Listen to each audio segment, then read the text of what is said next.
Welcome to Washington Dulles, and today we're going to be flying all the way from here in Washington DC over to Dubai in the UAE. This is a part of my greater journey over to Almaty in Kazakhstan. However, in today's video we're just going to be focusing on the first leg of this mammoth journey. I've flown between the US and Kazakhstan before, but last time I flew Lufthansa, which pretty evenly cut up the flight into two roughly 7-hour sections.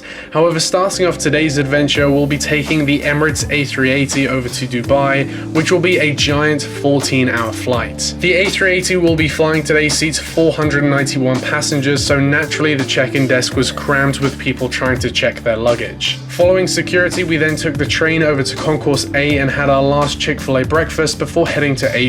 The morning at Dulles brings quite a few interesting international carriers in, all about to embark on lengthy flights similar to the one we'll be flying today. This Air India Boeing 787-8 is heading all the way over to Delhi in India. Next, this Qatar A350-1000 is heading out to Doha. Qatar now offer twice daily flights between Washington and Doha, which is pretty neat. And this Ethiopian 777 is heading out to Addis Ababa in Ethiopia, but just arriving in was our ride for today. This specific aircraft is Alpha 6-Echo Oscar Echo, a 9-year-old Airbus A380 in the French Rugby World Cup livery, but also underneath this special livery it's sporting the upgraded Emirates titles with the red winglets. This gate is one of the A380 gates here at Dulles with the third jet bridge. This has been utilised by the Air France and British Airways A380s in the past, and this summer Lufthansa are due to start A380 service from Dulles to Munich.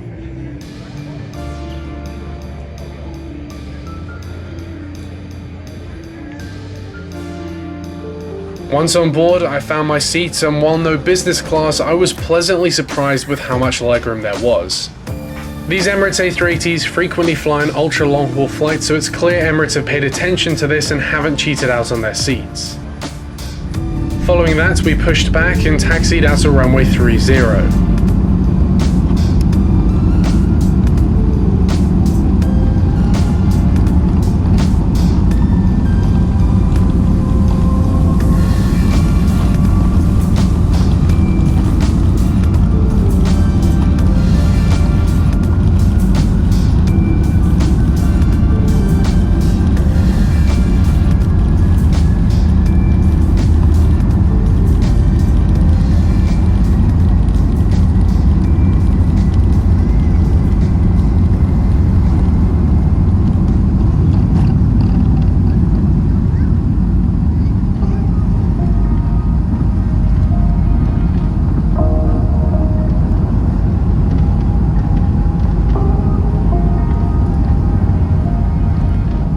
After takeoff, we were then given an amenities kit with some socks, a toothbrush and toothpaste. I feel like when I was a kid this was commonplace among other airlines like British Airways and Virgin Atlantic in economy, but now it just seems like one of the many things that boost the experience of flying an airline like Emirates. And then following that, the first meal of the flights was served, which contained a chicken and rice dish with salad, bread, butter, a salted caramel dessert and a beverage of your choice.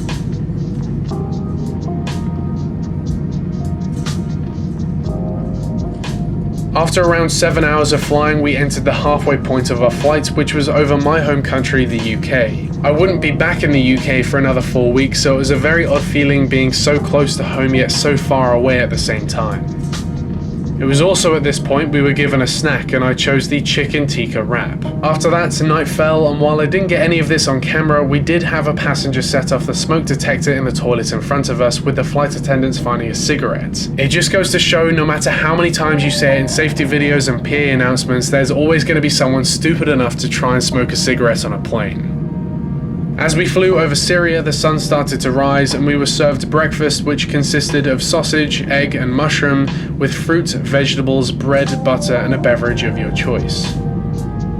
At this point, I have to say I'm very impressed with Emirates in economy. My longest economy flight before this was a 10-hour flight on United from Washington to Sao Paulo, and so I wasn't sure how I felt about a 14-hour flight to Dubai, but it really wasn't bad at all. The seats were comfy, we were well fed, and the views of Europe and the Middle East were absolutely amazing. Emirates have gained a huge reputation all around the world for being a premium airline, and this is usually associated with their premium classes, but I found that even Emirates in economy seem to be ahead above most other airlines I've flown on. Emirates currently operate the Boeing 777 and Airbus A380 with 133 777s and 116 A380s. However, Emirates have a huge number of new aircraft on order, with the Airbus A350 being delivered later this year and the Boeing 787 and 777X coming later in 2025. And as we came into land on runway 12 left, I still had another flight to catch over to Almaty in Kazakhstan. So you can join me in my next video where I'll be flying Kazakhstan's surprisingly good flag carrier. And so with that, I want to thank you very much for watching today's video, and I will see you in the next one.